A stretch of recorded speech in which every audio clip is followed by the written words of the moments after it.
all settled in? Great. Thank you all for being here for this amazing presentation. What? The podium? Here? Right here? Oh, I'm here. Okay. Anyway, thank you all for being here this afternoon or this morning for this amazing presentation. As you know, this month through the Community Connect committee, we're sponsoring the Pima Council on Aging, which is an amazing organization in our community focused on aging and the resources that are available for all of us. I have more information on PCOA at the table there. And this morning, we are delighted to have Dr. Linda Hollis with us, who is going to be, well, first of all, Linda, you are the associate professor at the U of A. Your background is gerontology and ageism, which, you know, I'm thinking we all kind of need this, even younger people, right?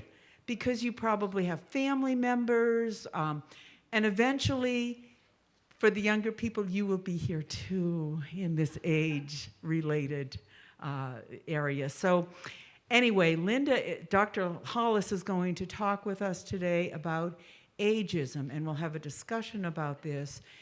You know, what are our cultural beliefs of aging? What are our societal beliefs of aging? What are our own personal beliefs about aging? And how are these affecting healthy aging? So I am so happy that you are here, Dr. Hollis, and thank you so much for being here. Without anything further, let us hand it over to Dr. Hollis. Thank you. I might have to use that one. Is this one on? Yeah. I think I'll use, because it just flops a little bit. Good morning. And then I can advance. Okay. I always said that when a microphone's in front of me, I feel like a movie star, and so I always want to do a dance or something like that, but I'm gonna reserve. Yeah, so my name's Linda, and I actually have been in the field of aging since 91. And I was an undergraduate in Canada, and I was doing some internships because I wanted to do sports medicine. And I was doing all this work with the athletes and stuff like that. And then I took this class, and I volunteered, or part of the class was to work with older adults waiting placement from a wing of a hospital in Canada to nursing care. And that experience changed my life. I changed my major. I changed everything. And so I've been working in the fields for that long. And it's really nice because I'm now talking about what I was talking about when I was 19. And people are like, oh, you're just a kid and stuff. So it's really neat.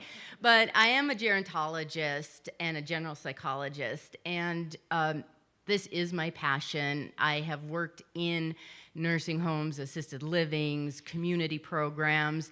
And so me coming to the university, I developed a certificate in healthy aging for undergraduates. So my goal is to have, and there's different ages of undergraduates, of course, but the majority, the traditional undergraduates, this is what they're learning, because my goal is to inform them so when they get into the field that they've actually talked to an older adult. So I bring my experiences from my work in the community to the classroom. So I just kind of wanted to share that. And so what you're hearing today, students hear part of it, but I love teaching it to you all because you're in it.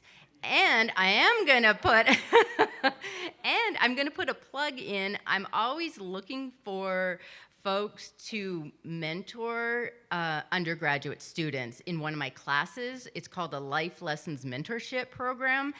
It's only 3 hours of your time. You meet with undergraduates and they learn your life story. And that is one of their favorite things to do because they realize that we're humans. We're still very, not yet, but yeah. But yes, you can actually on your card, if you don't want to take them home, and I can get your emails, because often students, because they have to not be related to the older adult, because there's intergenerational stuff. And so it's like, no, you have to actually talk to someone that you don't know. But they say that that's the best part of that class. So I'm always looking for volunteers, because some students don't know of older adults, or not, that they're not related to. So they love that. Anyways, let's get back to what we're talking about today, ageism. And so on your little card there, and if you need cards, just raise your hand because we have some extra. What comes to mind when you hear the words old age or becoming old? And I think there's pens, someone said, behind in the chairs. Yeah, if you need pens. I have extra pens too, if you need them. But let's just write down what comes to mind for you when we say old age or becoming old.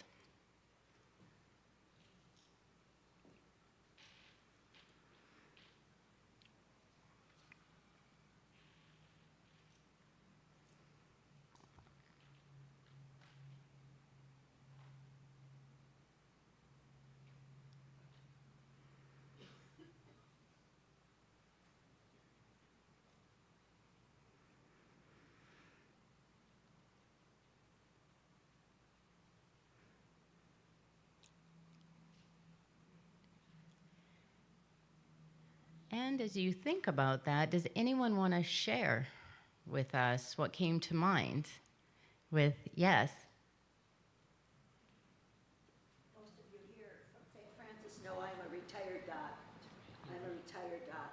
Is that on? Is it on now? Yeah, okay.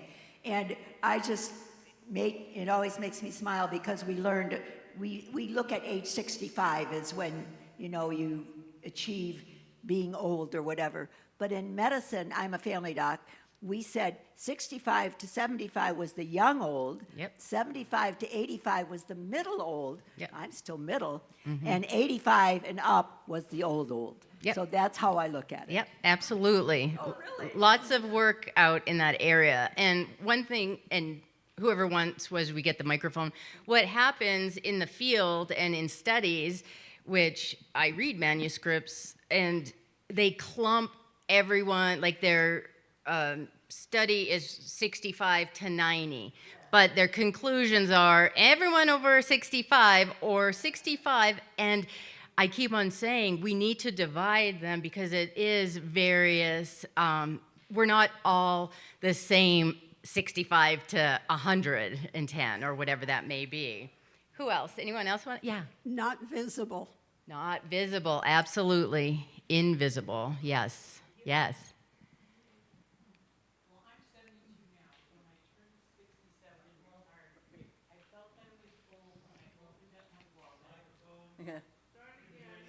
Yeah, just speak. Okay, can you? I'm 72 now, but when I became 67 and I was retired, and I opened up my wallet one day, there's my Medicare card, my Medicare supplemental, my AARP card, and I went, oh, you can tell if someone's old by looking in their wallet. Ah, good. I've never heard that one. That's great. Yeah, a couple more. I always heard those 3 stages, you know. Yeah. Go, slow go, no go. Ah, see? Yes. Okay, a couple I'd more. like to say that basically I'm thankful to be alive. Yep. 10 years ago, I was diagnosed with stage 4 cancer of the face and given 6 months to live. Yeah. As you can see, I'm not quite normal here. Anyway, I'm just so thankful, and I've learned so much in these 10 years that perhaps this has been a very significant part of my life. I'm not saying I'm thankful what has happened to me, but I sure have changed and grown. And I'm 82 years old, and in many ways I feel a lot healthier right now. Perhaps going back many, many years. I was an athlete and I competed nationally for quite a while, pole vaulting. We are glad you're alive Yes, and yeah. here with us Thank you. today. Yes, thanks. Thank Just you. one more, and then we'll, yeah. So I don't know if this is a valid Oh. data, but I've read multiple times that the loneliness epidemic that is happening with older people is, the Surgeon General said, is as bad as smoking 15 cigarettes Yep. a day. 100%. Yeah, So- the chronic loneliness of folks who are older adults equates to the same chronic illness of smoking 12 or 15 cigarettes a day. Yes, absolutely. And and the Surgeon General, we've been saying that for the last 5 or 6 years, but the Surgeon General added it to his aging report last year, I believe. So, but yeah, it's been going on. So let's see what these folks say old is. And I hope, is the video gonna work?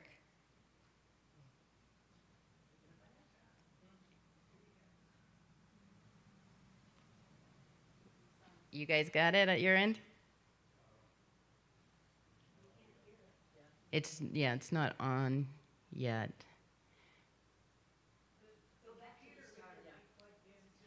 Oh, I don't know what happened.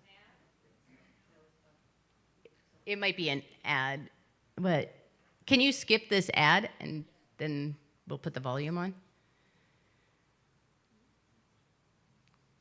Because this is the truth of what is old. I'm kidding.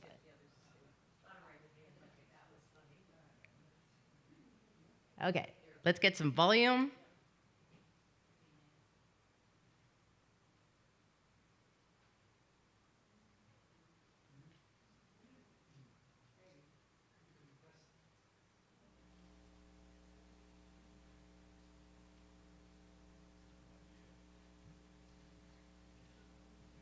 You can stand right there, that's her mark. How you doing? I'm great. How are you? Great. Just tell us your first name and your age. My real age? My name is Paolo. I'm 25 years old. My name is Daniela and I'm 19. 24. 35. 31. 33. I'm 26 years old. What age do you consider to be old? Late 40s? Maybe 50. I feel like 30 is a new 20, so I'd say like 40 is old. I'd probably say 50s. I'd like you to show me how an old person would cross the street.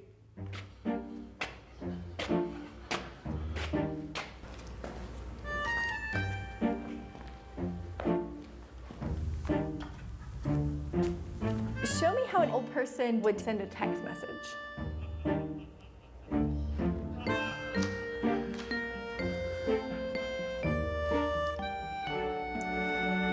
How might an old person do a push-up?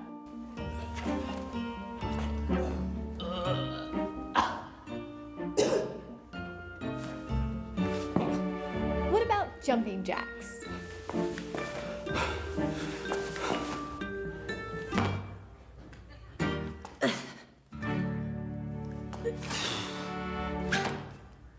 Okay, hang on. There's someone I want you to meet. Hello, I'm Birch. I'm 66. Hi, I'm Daphne, and I'm 68. I'm Dee, and I'm 55. George Fassbinder, 75. My name is Parvati. I'm 70. Nice to meet you. Nice to meet you. We're gonna give you about 2 minutes to teach each other something that you are good at. I can teach you a jump that I do. Okay, please. Both of your legs go up, and your arm goes up, and your left arm goes like to the side. Ready? Okay. 1, 2, 3. Lift 1, 2, 3. And bring it to your heart. And bring it to your heart. And head in. Yeah. When I try to get your balance and raise up. Now, you bring your legs and your feet up. It's hard, right? Yeah. 1, 2, 3, 5, 6, 7. So when you come out of a turn, either way, you go back to that basics. Over. Now forward. Over. Yeah. Square it like this, and give me a hook. Hook. Jab, cross, hook, and then we'll go like this, all right? 1, 2, 3. Now, what age might you consider to be old? Probably 80 or 90. He could just do everything that I told him to do. An age that I would consider to be old now might be 100. Do you remember what you said? Yeah, I said in the 50s, I thought that would be old. But what I thought about it, like... Wait a minute. I'm sorry. How can I do it? It really changed my thinking of what old is. You've taught me something today. Clearly, there's no way she's old, you know? Now I know from today, hey, I don't look at age. At my age, I feel like I did when I was in my 20s. There's so many things that I still want to do. There's so many things that I can do. As long as I'm growing and learning, then age doesn't matter. When people start stopping, that's when they start getting old. Thank you. Thank you so much. Thank you. Thanks, Daphne. It was great meeting you. How long have you been doing this? Is this a new skill? 40 years. Wow.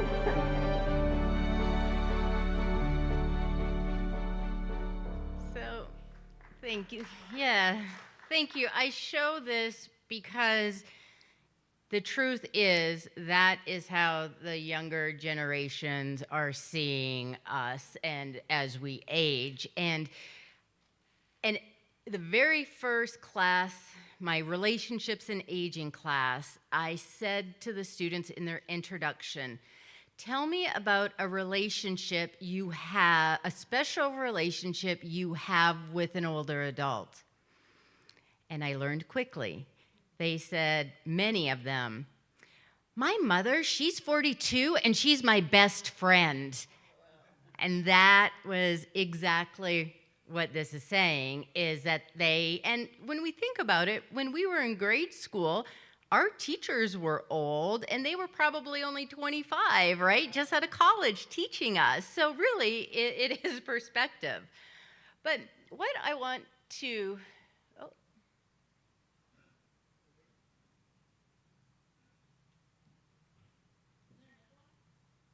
another, nope, it's,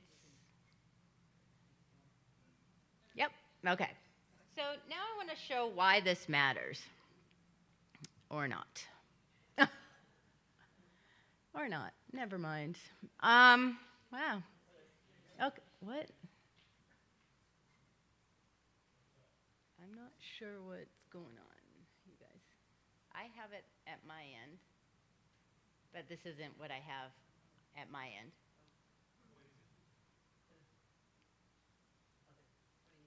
There we go. Thank you.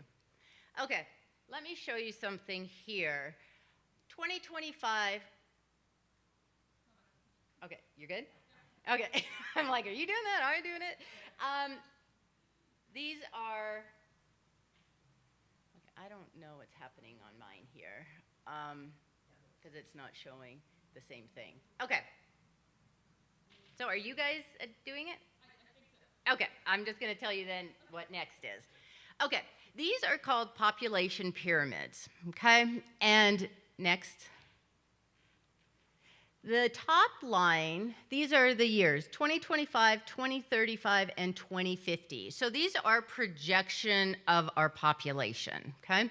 That top line is those individuals over 65. Next, please. Below are those individuals under the age of 18. Now we're going to look next. Currently, or last year, about 18% of United States population were folks over the age of 65. Next. And 24% are under 18. So clearly we see still more individuals under 18 than over 65. Now, in just 9 years, next, we have 21% of folks or youth under age 18. Next. Look at that. 22%. So only in 9 years, this is historical. For the first time ever, there's going to be more people over the age of 65 than under the age of 18. Historical moment. And so then let's look to see what changes in 2050.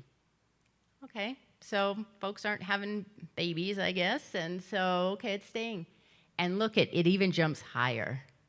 So in 2050, we are still looking at this aging population. It is not just right now, it's not coming, it is coming, and it's going to continue. So I say this because any profession that the students will be in are going to be working with us, hands down. And they're like, well, I'm not in healthcare, so why do I have to learn about aging? And I'm like, please, business people, bankers, you need to learn this. Or marketing. Marketing students are my favorite because I'm like, stop making the soup can fonts so bad. Like I almost, or any type of instructions, I literally have to take a picture and zoom it up because I can't see it. And so I'm like, why? This population pyramid of 2025, we've seen this since 1993. We knew this was coming. And I always say nothing's changed. Maybe a little bit, but not where we need to be today. And so we're still talking about this. Next, please. So I wanted to bring, I'm always looking at the wrong one. I don't know. Just too much. So I'm here to talk about ageism, of course, but I wanted to talk about what is old age and kind of move into this.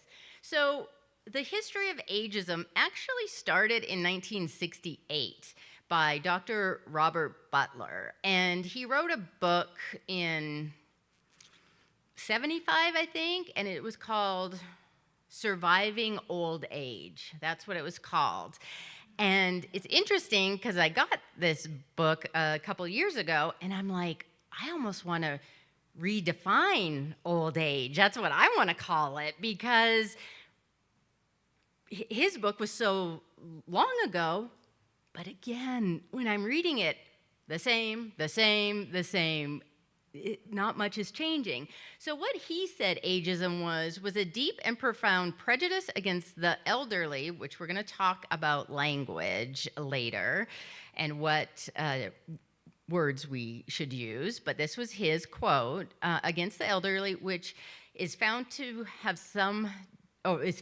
in some degree of us. And he said that there's only two types of ageism, individual and institutional. And actually, all these years later, he's correct still, except there's two types that fall under the individual. And the old can have many prejudice against the young. So that's his language, and it's true. And I say this because ageism goes both ways. And you may hear things called reverse ageism. So people think ageism is young folks ageist against older folks, right? But it is also the opposite, where older folks are ageist against younger folks. And I'm going to be giving some examples in a bit. So some folks call it reversed ageism. Like when the older folks are prejudiced or discriminate against young, they call it reverse ageism. I don't like that. It's ageism. We don't call it reverse sexism or reverse ableism, right? So why do we have to add something different? And in my opinion, it is the most, the least talked about ageism of all the ageisms, and I always call it the silent ism. One time I wrote an article for the university, but they made me take that out.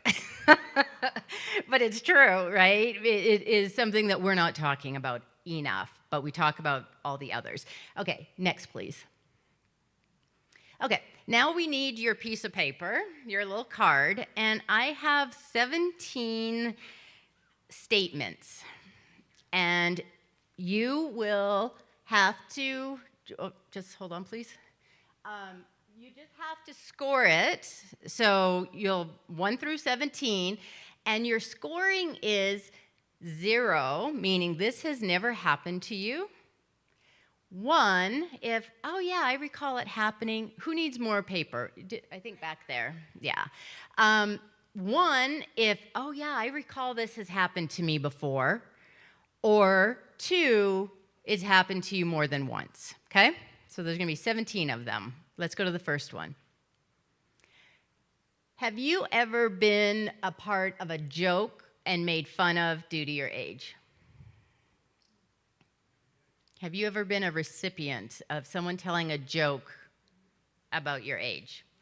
So if never is 0, 1 is maybe once, or often 2. Next, please. Have you ever received a birthday card that pokes fun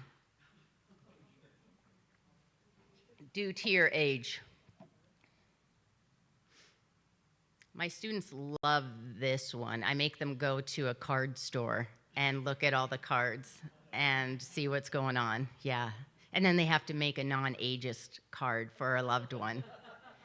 Okay, next one. Ignored or not taken seriously due to your age. Next.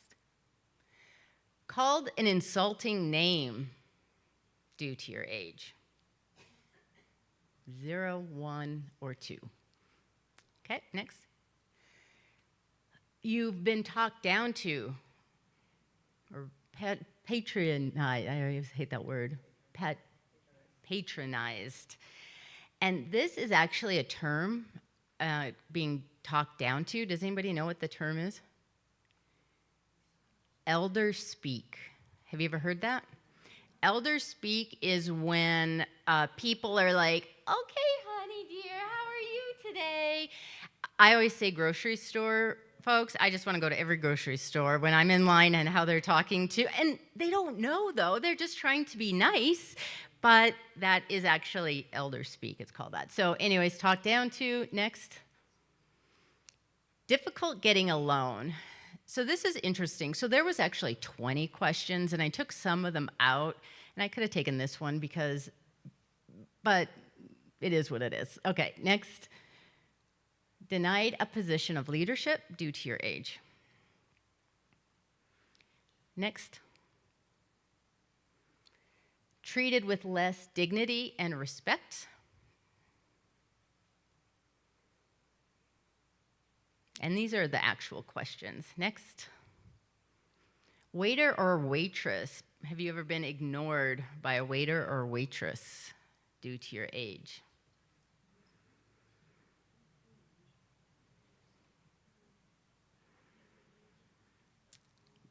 Okay, next. How about doctor or nurse assumed your ailments just due to your age? This is what happens when you get old.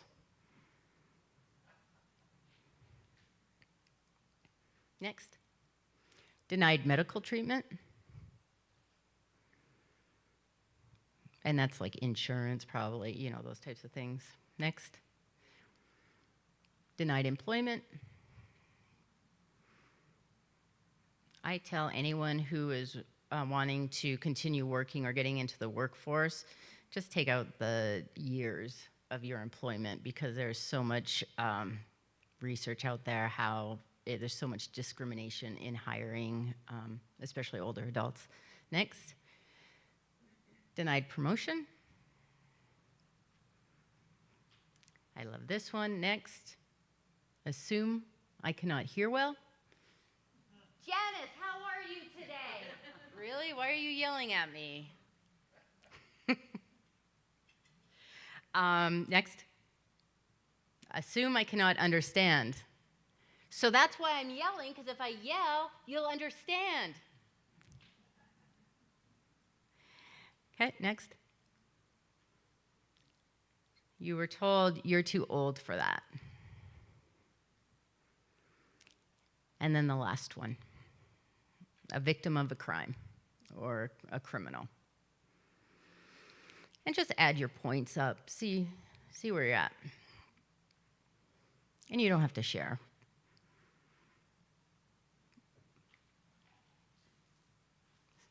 And so why are we doing this exercise?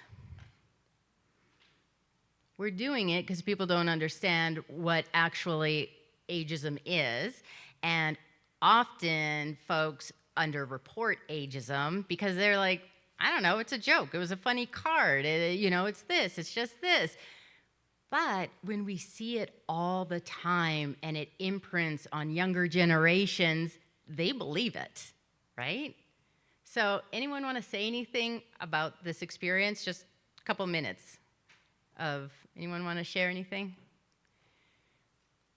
Were you surprised on any of those answers or the questions? Honestly, most of the ones on the left, I do to myself because I like to look at things through humor. Yep, absolutely. And we're going to talk about that 100%. Yep. I would think mostly the talk down to, because in where I work, I'm the oldest, and I'm the youngest. And I don't speak computer language like the younger generation. And I can get it, but sometimes they're like, it's right there. Like, didn't you see that little design that meant nothing to me? Yep. Means such and such. Yep. So. And then the younger folks say that that's where the stereotype that older folks don't know how to use technology. We do know how to use technology. It just, we have to learn it. And sometimes, and it's true, our learning takes a little longer because we don't want to make mistakes. So the older generation really wants things, planned out, like step by step, because you want to get it right the first time. Where younger generations, they just throw stuff together, and if they make mistakes, they're learning from it, and it's just like that. So it's just different. But do you see where that stereotype comes from about technology and aging? Yeah, one more. Anybody else?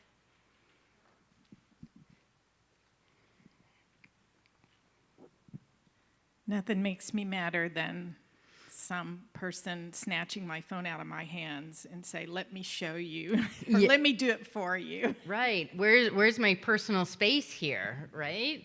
And that they're impatient, really. And so that also happens. So the findings, next please. The findings from this study, next. There were 84 participants, next. Ages 60 to 93, so it goes back to, clumping everyone together. But the average was about age 75, next. And the most frequent were the jokes. So in this study, they said most frequent that jokes, they were part of jokes due to their age. Does that fit us here? Did that happen to, you put a number 2 or 1? Okay, the next most frequent is the doctors or nurse assumed ailments were caused by my age. Does that happen? Yep, absolutely. And I can talk about so many topics, and I know we don't have much time today, but the number of geriatricians it's not even increasing. And a lot of med schools aren't even offering a optional rotation in geriatric medicine. And so I think it was like 70% are optional, like just a small percentage were mandatory, and then some don't even have it. It's ridiculous. And then I go back to the population pyramids, right? Like, why? Okay, next. And the second also was the doctor, and then people saying, I'm too old for that. Okay, and then the birthday cards were next, insulting names, and then the dignity, respect, assuming that they could not hear well or understand. Do you guys fit any of those ones? Have you experienced it? Yeah. The least was victim of a crime, and I say this very specifically because there was a lot of underreporting on this, because we don't believe, again, oh yeah, I poked fun at a joke, but I think it's funny, so that doesn't bother me. It's not ageist, but it actually is. As we look at ageism, it doesn't bother that person. So I just want to share that. And then next, please. And then and there was little difference between men and women, but of course it was over 60% women in the study. Next. And folks with less education tended to experience more ageism. And then next. And the concern was underreporting, like I said. And when you think about being a victim of a crime, what comes to mind to you? Scams, yes. But this is in 2001. There were scams, but it's not like it is now, right? And when I was putting this together, or reviewing my notes today, I'm like, I have to look to see if there's a newer study with this. But this was the first study actually addressing ageism, and that was 2001. So next, please. Okay, next. Yeah, so today we call it, and it's similar to Butler in 1968, that it is prejudice, but it's also discrimination and stereotypes. So one of them is what we believe in, one of them is what we think, and one of them is how we act, okay? So discrimination is an action. Stereotypes is what we think, all those myths and stuff like that. And then prejudice is how we believe in. I don't have my notes with me, but those are the three. It's acting, cognitive, and affect, and they are all together. Next, please. So there's 3 types of ageism that I want to share today, and this was similar to Butler. We just go a little bit deeper. He also said institutional ageism. So some examples are mandatory retirement or encouraging retirement, or especially like reduction of force. Let's get, due to age, that is not good. And there's the policies and discrimination and all that in the workplace, but it still happens. Refusing to hire individuals based on their age. In research, we know it's hard to get folks in studies. Workforce policies, and then age dictating health procedures, and that's insurance companies. So those are institutional type ageism examples. Does anyone else have an institutional example maybe that might come up? Yeah.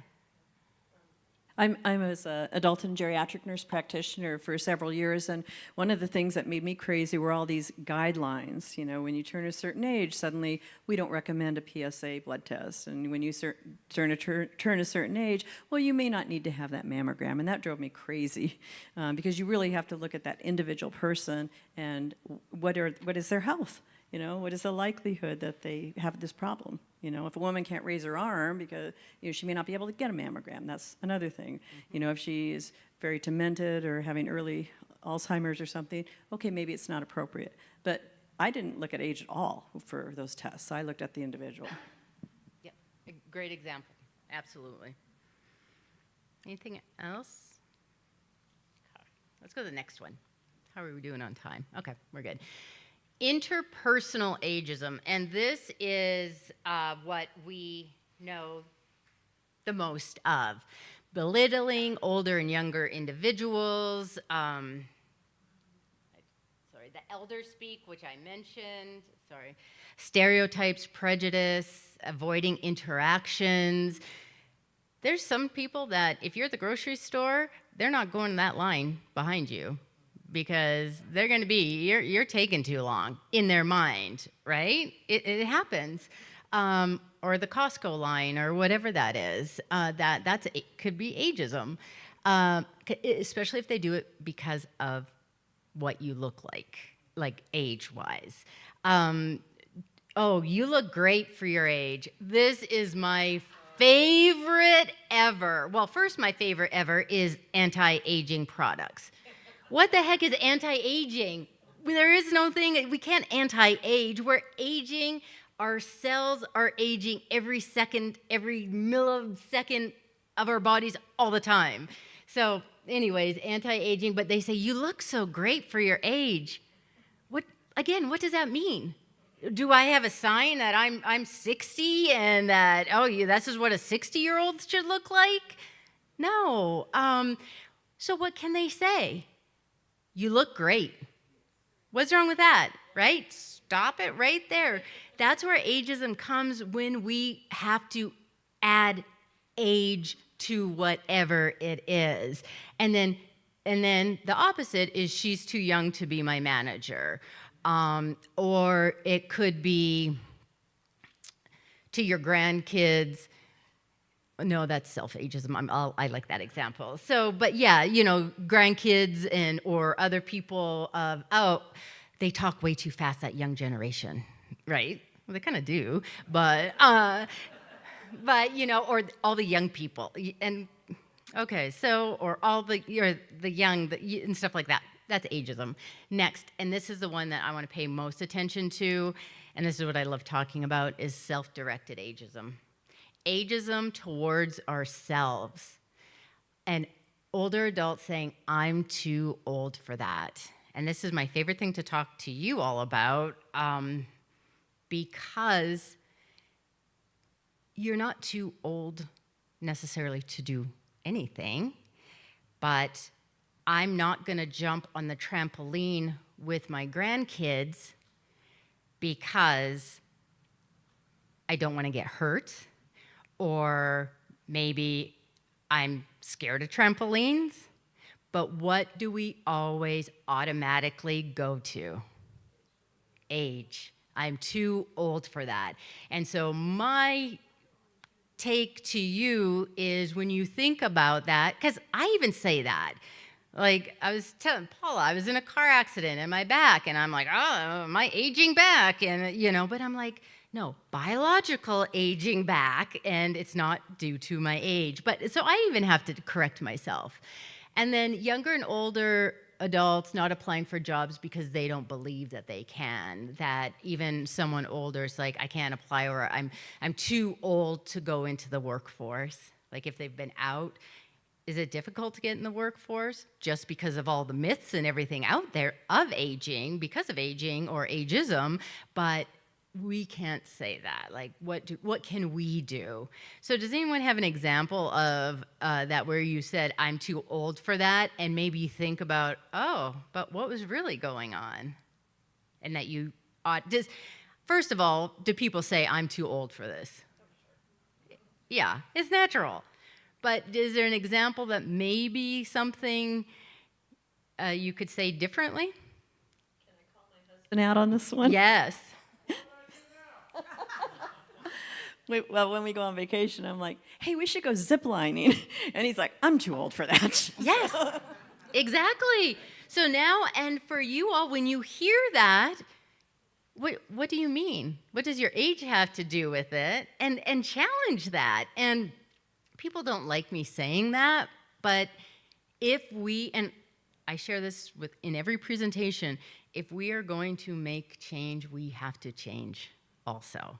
So like the humorous jokes and stuff like that, it's funny, but sometimes is it the age, or is it, I can relate, because I think of those cards that the students have to take pictures of, the Ageist cards.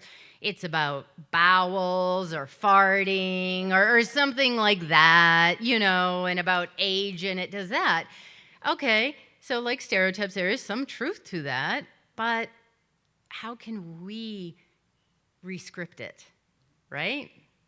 You don't want to say, I have a weak bladder. Well, why not? I had 5 kids, and or whatever, because that's the reason. Or is it due to a number? That's what I'm going to challenge you all with today. Next.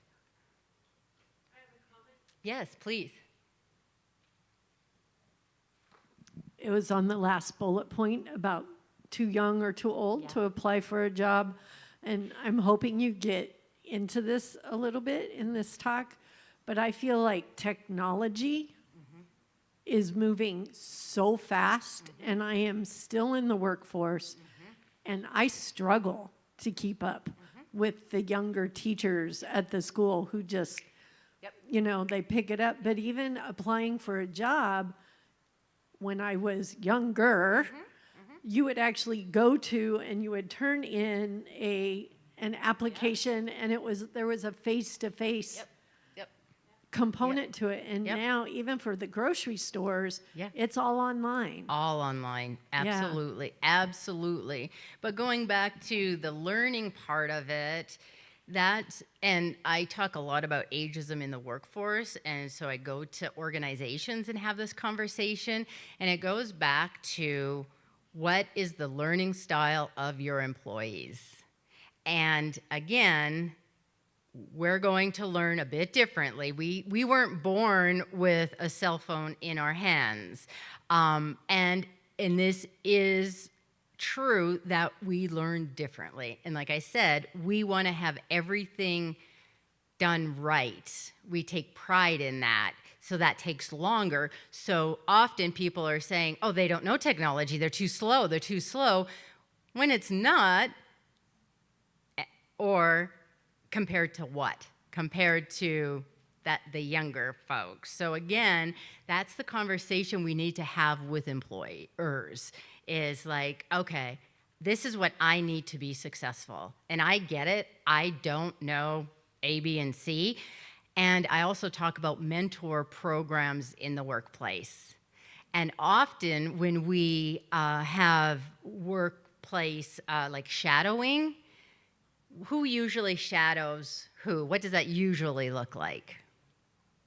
Experience versus non-experience. Okay, one, yes. And I would hope so. Or, oh, you're kind of young and hip. Go, this is a new young and hip person. Then train them, right?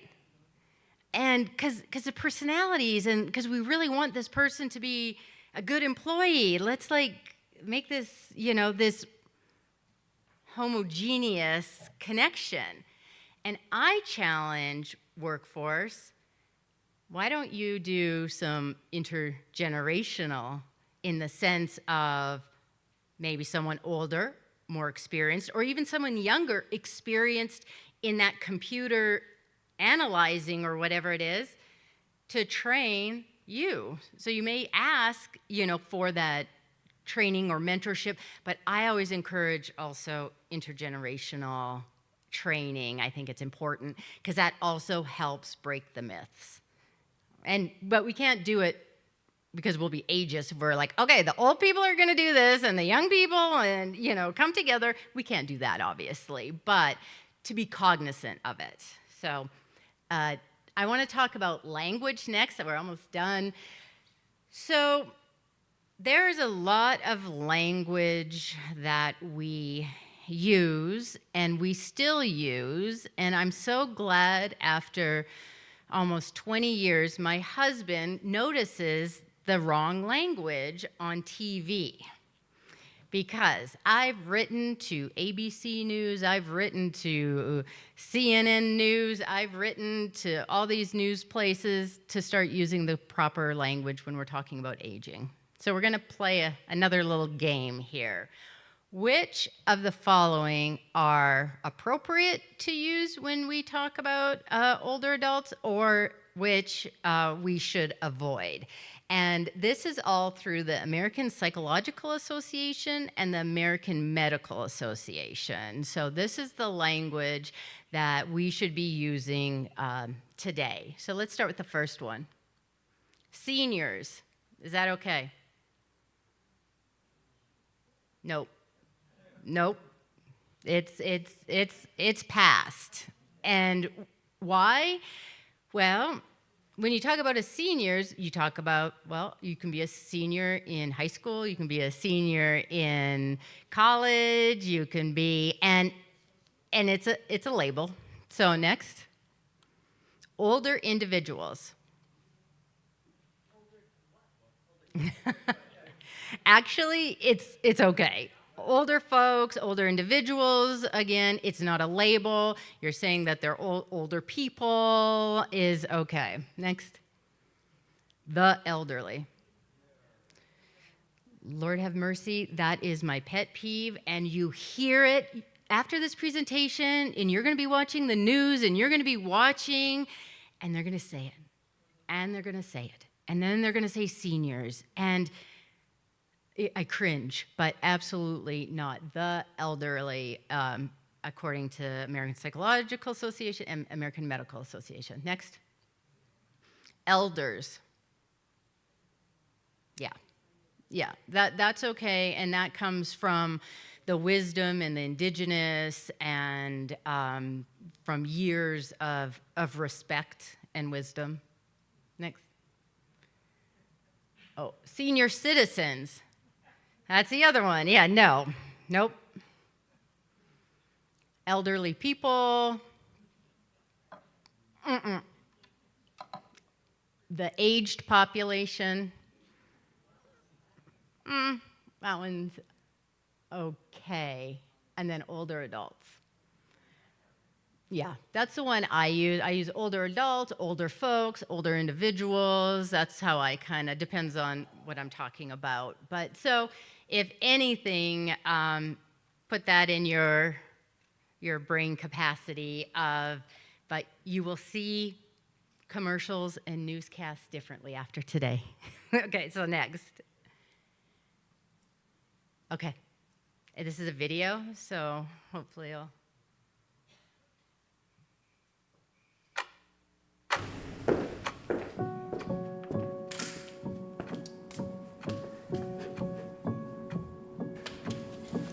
So what's this all about? Can I say it again? So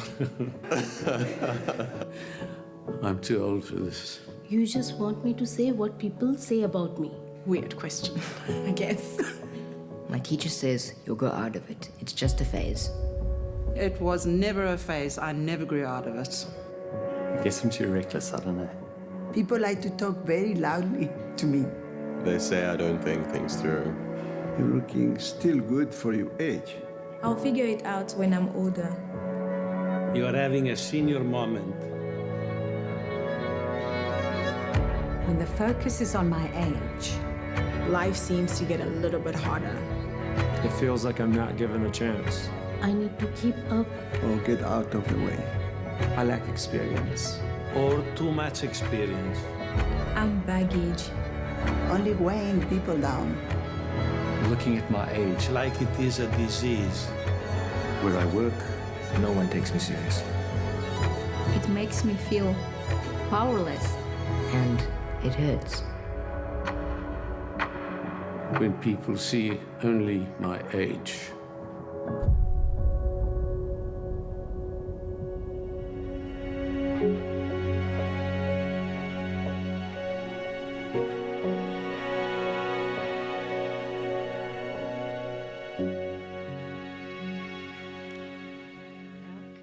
Okay, so, any last minute questions? We have a few minutes, yeah. That last statement stimulated me a little bit. I believe we have three ages. I believe we have three ages, chronologically, physiologically, and psychologically. And that attitude determines our altitude. So if you think you can, or you think you can't, you're going to be right. So I think that it's a matter of recognizing where we want to be in our stage of life, not where we are. Yep. And work toward those three things. Yep, absolutely. And it is absolutely true that individuals and older adults who are optimistic, and optimism, there is actually up to 7 years added to people's lives through an optimistic attitude. So that also shows, like, and there's a lot of work being done about optimism and pessimism as we age, and it is clearly showing those who are optimistic are living longer. So. Yeah, I have a few things, and this has been an area of passion and focus for me since I'm 40, so it's 40 years. I think, and in the spirit of transparency, I teach at the College of Medicine. So one thing I want to say is about the absence of geriatricians. I know personally, I would not want to go to a geriatrician. I don't want to see someone who is going to see me through that lens. But what's happening, and I teach at the Andrew Weil Center where we train integrative physicians, that the needs of an older population are being subsumed into all specialties, so that we don't really need necessarily a subset of geriatricians, because family practice, psychiatry, cardiology, oncology, they're all being trained in the needs of every age. So I just felt like I wanted to say you. that. And it's interesting because my experiences, I've heard that general medicine hasn't been training on, do you know Ted Koff? Do you remember Dr. Ted Koff? No. He was a faculty member, and he would go into the College of Medicine to train doctors, and that was like their only class on aging. Right. So but, hopefully it's getting better. Yeah, so medical that's good. training has changed tremendously. It used to be they got 30 minutes on nutrition, and now they do rotations. So it's changing. Anyway, I just wanted to say that. But there are two other things that concern me. One is, I think the most egregious aging comes from other elders. I don't see it as much in my experience in the world coming from younger people. I hear older folks who are self-hating. Self-directed ageism. Right, yeah, right. I see much more of that, and I guess my concern in hearing what you're saying is there is a power and a gift and a challenge of aging. Absolutely. And I don't think we should deny it. I don't think we should try to whitewash it, so to speak, and say, let's take age away. I kind of love when my students feel, you're older, you've had a lot more training and a lot more experience. And by the same token, I love looking at them and seeing the ways that's the intergenerational. But I think it's on us. I do not see the majority of older folks, either my friends, family, peers, or in the supermarket, who are happy to be older. Most older people don't seem happy, and that's attitude. That's what you're talking about. And I also though want to address that, not like we are privileged in a white society, educated, making money, having good retirements.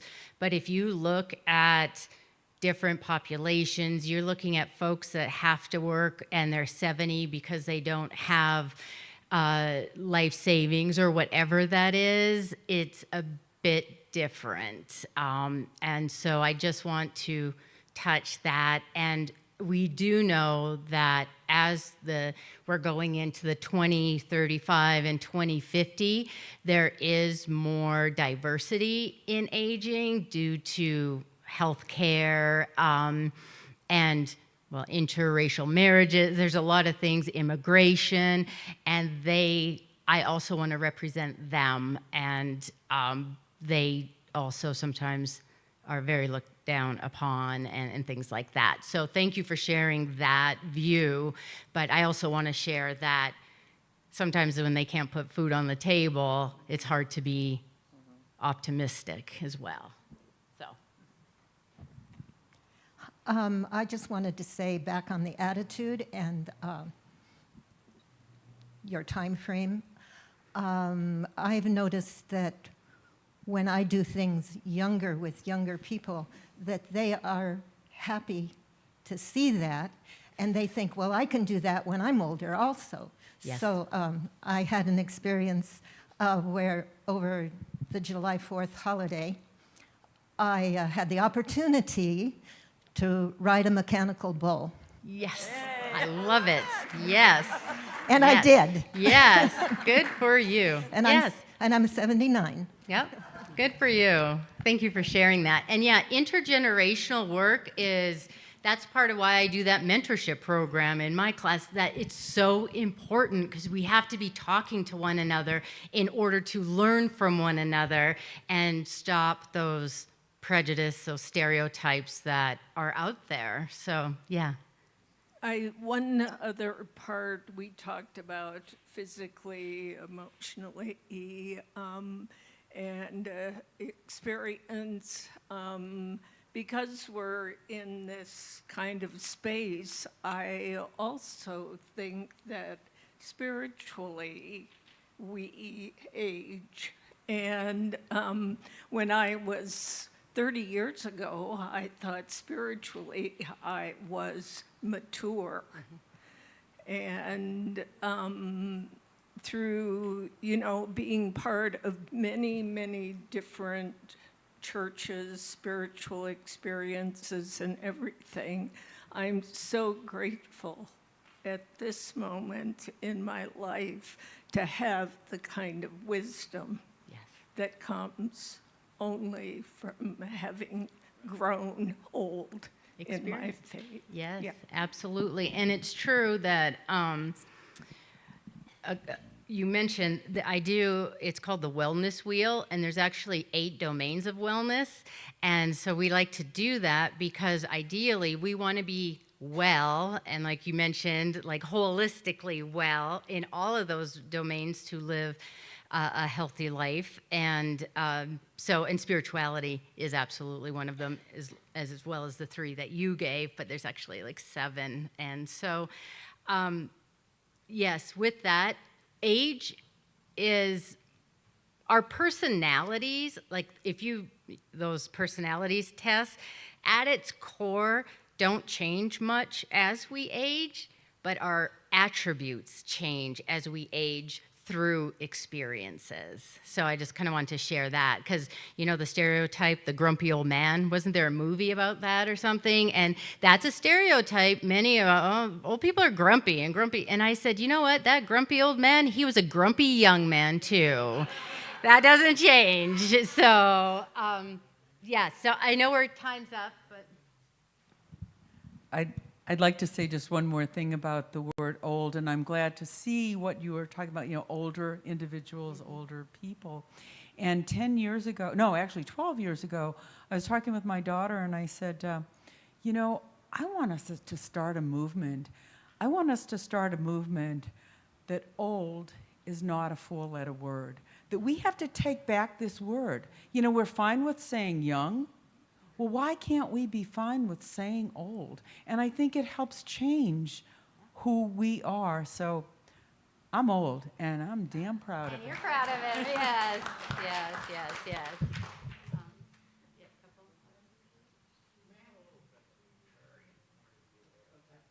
yes. There? Okay. I think that, in my point of view, it sums it this way, that I can't avoid becoming chronologically older. That's a number. But I'm not going to be old. And I think that maybe it's a matter of semantics, what the lady said, but I think there's a vast difference in the 2 words. Yeah, one more comment from me. I volunteer with a group in town here called Iskashita. It's the one that harvests year-round all over the place and then serves the refugees and others food banks and so forth that are in need with all the food we harvest. And I've been doing it for like 12 years now. It was founded here at St. Francis. But one of the drivers that I go with all the time, we have refugees and then all ages of people that harvest with us, including a lot of university students. And when Russell started, when I like turned 80, and he kept telling everybody, the new people, she's 80. And I was insulted. I thought, I don't want people to know I'm 80. Then I finally realized he was bragging. He was saying, look at her, she's 80 and she's still harvesting, you know, and that made me thankful.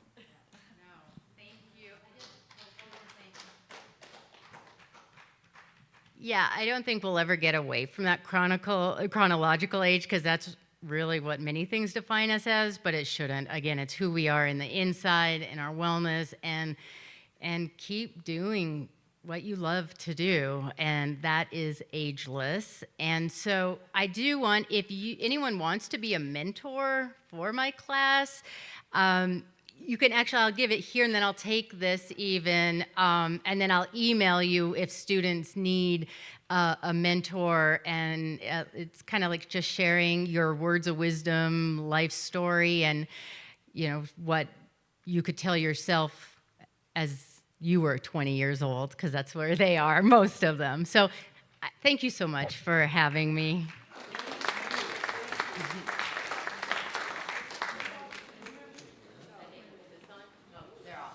They're off. Okay. Thank you all for coming. And some people have already written their emails on the cards, so just bring them up here. Dr. Linda Hollis, amazing. Thank you so much. Don't forget to come back next Sunday. Our speaker will be talking about the normally aging brain. Bring your neighbors, bring your friends. It'll be really interesting.